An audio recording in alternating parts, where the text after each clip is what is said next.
So this tutorial is just on putting the preliminary beveled edge on your etching plate. I'm going to start with the file.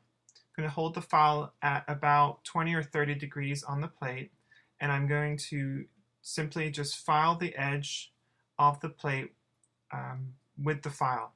Now the file has teeth that run in only one direction, and it's going to cut better in that direction. But if you're gentle, you can, and it's a fine file, like this is a very fine file, then my strokes can go either up or they can go down.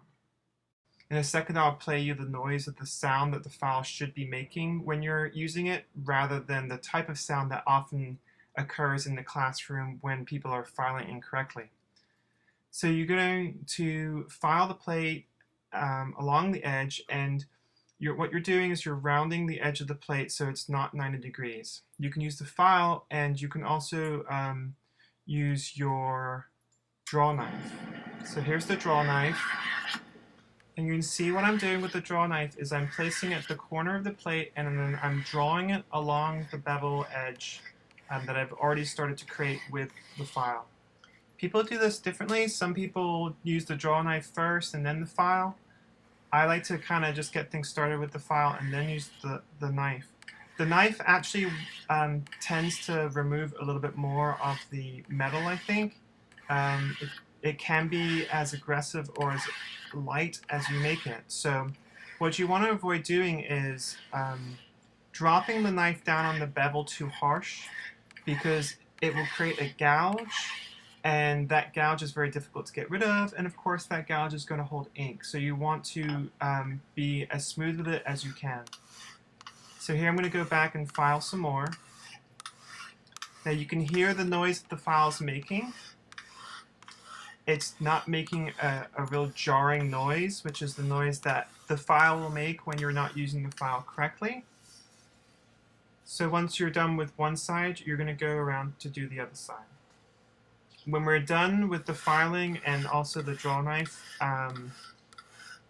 you can choose to go in at this point and burnish if you want, but because we're going to etch this plate, there's not much point in burnishing at this time. When we do the final bevel after we've etched the plate, then we will go through and burnish as well as sand the edges to make sure that they're as smooth as possible and that they don't hold any ink during the printing process.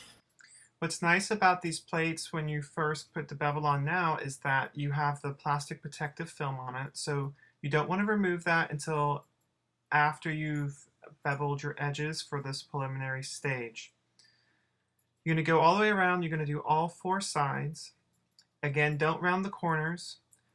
So to show you the next step, if you would like to do this, it's always good practice, is to burnish the edges. So there's your burnisher, and you're just going to run it along the edge of the bevel. And what this is doing is basically just flattening down the any gouges you may have or any knocks you may have created in the bevel with your file or your draw knife. Cleaning the edges of your plate is part of pulling proofs as well. The smoother the edges, the easier it's going to be for you to clean them. Your plate mark affects your image, so if it's a really dirty plate mark, well, it can really affect the way the image looks. So the more prep you do now, the easier it will be throughout the etching process.